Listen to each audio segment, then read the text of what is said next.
You've probably wondered why certain people seem to flinch in your presence, even when you've done nothing to provoke them.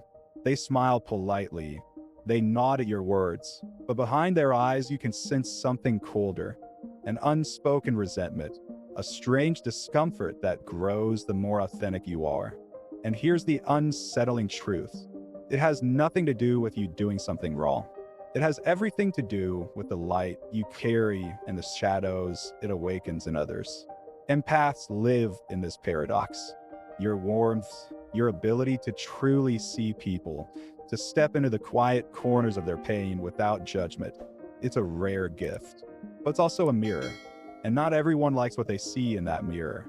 The light you radiate doesn't just illuminate the beauty in others. It exposes the parts they spent years trying to bury. Those parts, the insecurities, regrets, and fears, are what Carl Jung called the shadow, the hidden self that the conscious mind refuses to acknowledge. When her presence brings that shadow into focus, people can feel both drawn to you and quietly hostile toward you. It's not malice in the traditional sense. Often, they're not even aware of it. But on some deep, unconscious level, they recognize that your openness makes their guardedness obvious. Your kindness makes their bitterness harder to justify. Your courage to feel makes their emotional numbness impossible to ignore. And so, they resent not you as a person, but what you represent. You are a living reminder of the work they haven't done, the wounds they haven't faced.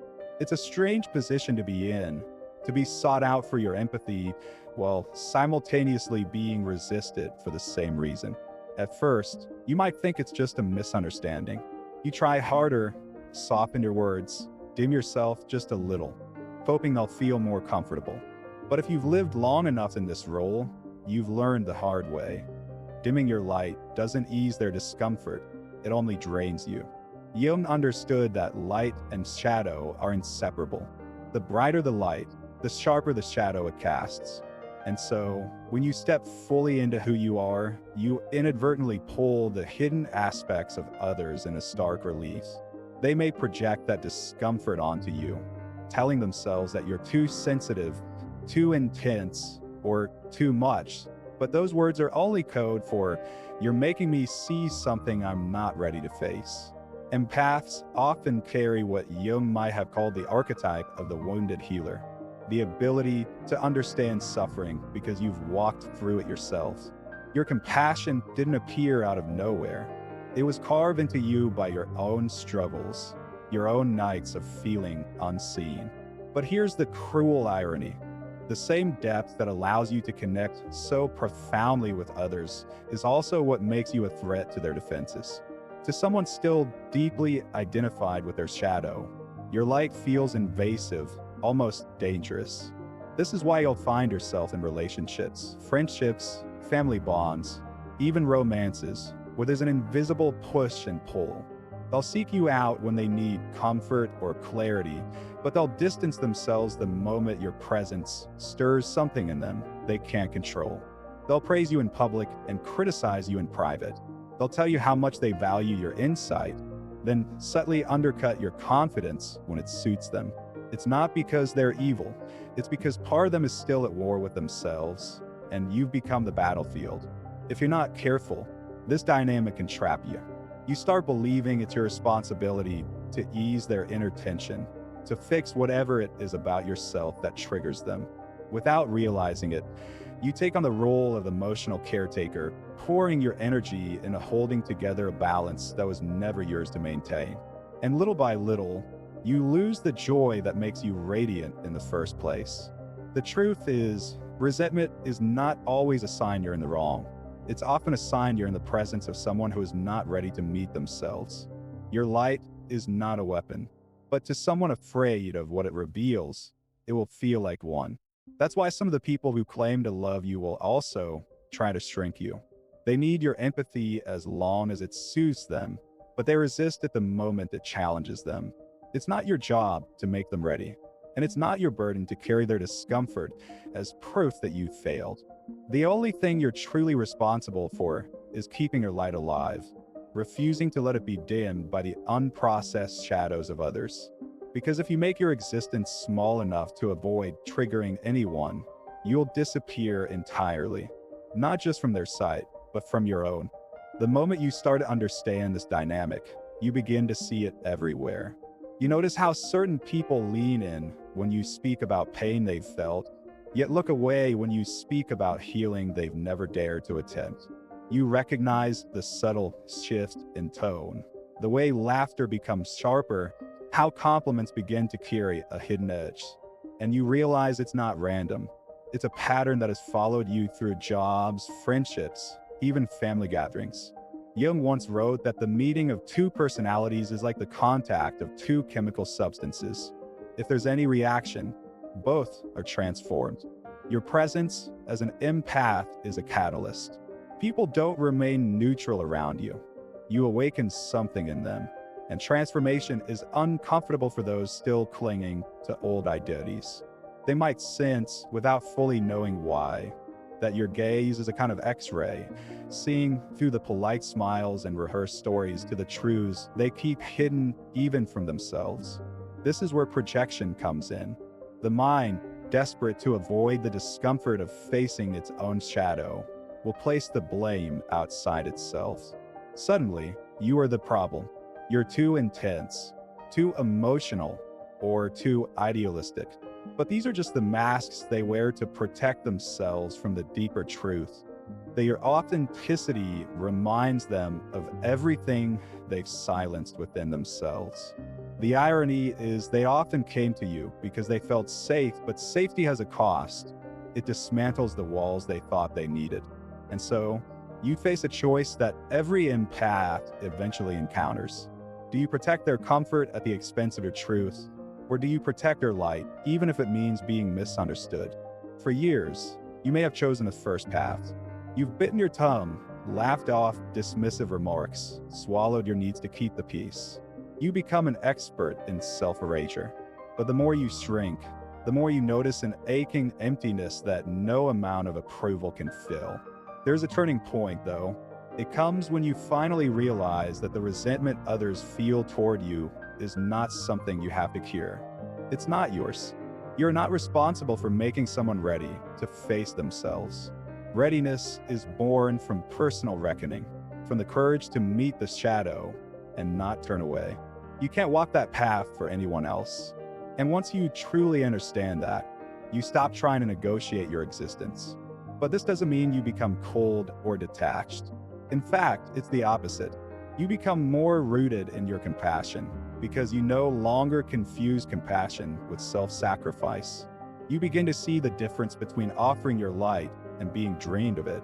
You learn to recognize the subtle cues. The way certain conversations leave you feeling hollow, the way some people's presence makes you tense in ways you can't explain. You start to trust those signals as the language of your intuition. Protecting your energy becomes an act of integrity. Not the kind of integrity that's about rigid moral codes, but the kind that's about alignment, making sure your inner and outer worlds match. You learn to say no without guilt, to step back without explanation, to allow relationships to end without chasing after them for closure. Because you understand now, when you stop dimming your light, some people will leave. And that's not a tragedy, it's a clearing. There will be those who remain, who are not threatened by the way you see them. These are the ones who can hold your gaze without flinching, who don't shrink when your presence reflects their unhealed parts. With them, your empathy becomes a shared space, a mutual exchange rather than a one-way gift. The connection deepens without the undercurrent of tension, because there's no need to pretend. They've met their own shadow and are not afraid of yours. In this way, your light acts as a filter. It reveals who is ready to walk beside you and who can only follow from a distance. It also forces you to confront your own shadow, because being an empath doesn't make you immune to projection or defensiveness. There will be times when someone else's truth makes you uncomfortable, when their light exposes something in you that you've kept hidden. The difference is you've chosen to live in awareness, which means you can face it rather than flee from it. And maybe that's the real gift you offer, not your ability to soothe, not your willingness to listen, but your example. By living in a way that refuses to deny the shadow or hide the light, you show others what it looks like to be whole. Not perfect, not endlessly cheerful, but whole. You embody the uncomfortable truth that transformation always begins with confrontation, with oneself first and with the world second. But there's a cost. When you carry this awareness, life doesn't let you go back to who you were before. You can no longer unsee the patterns, no longer pretend that certain dynamics are just bad luck or misunderstandings. You know too much, and once you know, you must choose over and over to protect the light that makes you who you are, even when the shadow it casts draws resentment from others. Because in the end, it's not about being liked or understood or even accepted. It's about refusing to abandon yourself. And that, more than anything, is the kind of power that no resentment can take from you. There's a strange kind of freedom in realizing you can survive being misunderstood. At first, it feels like a loss. You see people you cared for pull away, watch familiar connections dissolve into silence. But slowly, almost imperceptibly, that emptiness turns into space. And in that space, you start to breathe differently. You notice the way your body no longer braces itself in certain rooms, the way your thoughts aren't looping in endless rehearsals of what to say or how to be. You realize that without the weight of constant self-editing, you are lighter than you've ever been. That's when you begin to see the real magic of holding your ground. The resentment others felt toward you was never truly about you. It was about their relationship to their own shadow. By staying rooted in your truth, you stop participating in their avoidance. You become a mirror they can't escape, but also one they can no longer distort with your permission. And here's the thing about mirrors. They can shatter if they're not ready to face what they reflect. That's not cruelty, that's reality. Jung believed the shadow isn't an enemy to be destroyed, but a teacher to be integrated. You, perhaps unknowingly, have been a living example of that truth. Every time you refuse to betray yourself to keep the peace, you are extending an unspoken invitation for others to do the same. Not everyone will accept it. Some will choose the comfort of familiar illusions over the discomfort of transformation. But for those who do, those who meet you without flinching, you'll notice something remarkable. Their presence will begin to heal you too. Because for all the talk about empaths giving endlessly, the truth is you are also allowed to receive. You are allowed to be held, to be seen, to have your own shadow met without judgment. And when that happens, it feels like a restoration, like a balance you didn't realize you were missing. Suddenly, your empathy is no longer an exhausting output. It's a shared current, flowing back and forth, strengthening both sides. But this balance doesn't come by accident. It comes from making the hard choices. From leaving the table when love demands self-betrayal. From closing the door gently, but firmly on those who only approach you to feed on your light without ever standing in their own. From choosing solitude over connection that costs you your self-respect. These choices are not glamorous. They're often lonely, and they rarely feel like victories in the moment. But over time, they carve out a life that is authentic, and authenticity is the only soil in which real love can grow. And here's the quiet truth no one tells you. The resentment you've encountered will eventually fade. Not because you change who you are, but because those who were meant to walk alongside you will find their own courage. Some will come back with softened eyes and words they couldn't say before. Others will never return, but you'll think of them with a kind of distant compassion, no longer tied to the ache of being misunderstood. Because you'll know that your worth was never determined by who could see it. You'll carry scars, yes, but they won't define you. They'll remind you of the boundaries you had to draw, of the nights you sat alone rather than dim your light for company, of the moments you chose truth over approval. And those scars will be proofs, not of how you suffered, but of how you refused to abandon yourself. In the end, this is what it means to truly protect your light. It's not about building walls so high that no one can touch you. It's about knowing who you are so deeply that the shadows of others can't convince you to doubt it. It's about letting your presence be a mirror, even when it makes people uncomfortable, because you understand that discomfort is where growth begins. And it's about trusting that the ones who are meant for you will not only stand in your light, but will bring their own. So if you've ever felt the sting of being resented for simply existing, know this: you are never the problem. Your light only threatens those who are not ready to see their own. Keep it, guard it, let it guide you to the places and people where you are not merely tolerated but cherished.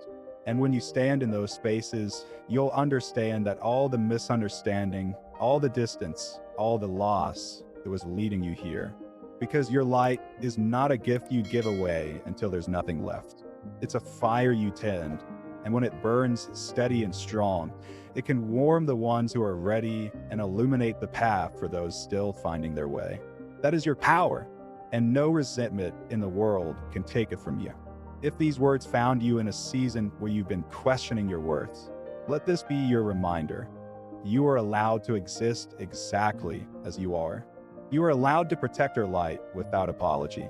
And if this message spoke to you, share it with someone who needs to hear it, too. Because the more we honor our truth, the more we make space for others to do the same.